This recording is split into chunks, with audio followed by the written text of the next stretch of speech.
Assalamu alaikum warahmatullahi wabarakatuh. Kabajamtoota hordoftoota mirqaansaa shawashama harka fuunee hordoftoonni amantii biraa viidiyoo biraa qabadhee beetiin jira. Viidiyoo kana eegaluun duratti warra subscribe godhaa. Subscribe godhee jiru like share godhuudhaan achi beeksisaan isinisa. Viidiyoo har'aan tanarratti maal qabattee dhufte jechuun keessaan hin hafu. Viidiyoo ammaan dura dabarte keessatti dhiira biraatis irratti fiddii jeeti hajjiin abdiitti himee ture. Abdiin hin gaafadhaa yeroo nuuf kan isin dhugumaan akkanatti kana gootu taate fideetuma yoo na harkatti duutellee itti gaafatamu sihi ani isiin gonkumaa kanan gootu yoo kun kana raawwattu taate numaahuu dhiisuu suma duratti yaamee ajjeesaa jeenee biraa deeme haala saniin biraa deeme jechuu gaafa san ammaan tana gaafatee yeroo gaafatu ani dhiiran finne ani waan akkanaa quban qabu maal jettiin isiin inni garuu dhuguma natti himii fiddees jirtaa maal jaan yeroo ni fin ani mana nin deema joo hin deeminnaan jettanii yoo nuyinan guutaan eenyu mana kaa dhufe eenyutu maal jetteen na gaafate ati almaa sumatti na qaqqattee ati anuma tumuudhaaf mana hin bahinnaan jettaayi jetti inni silaa yoo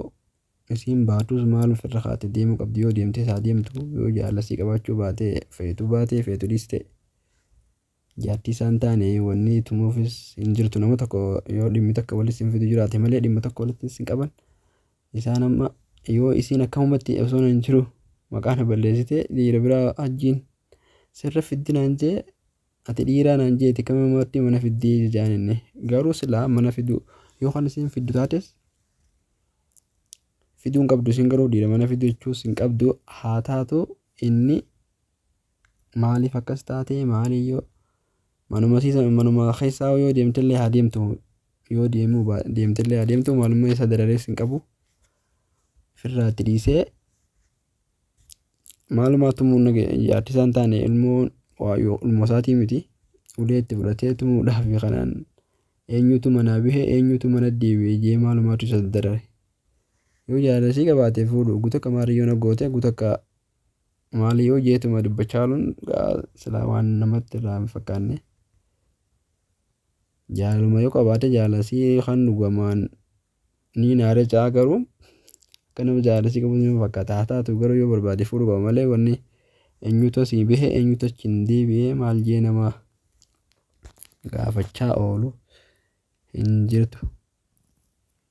Nama tokko yoo jaalasaan qabaanne dhimma isaa keessa maalumaa isa galche wanni isa galchus hin jirtu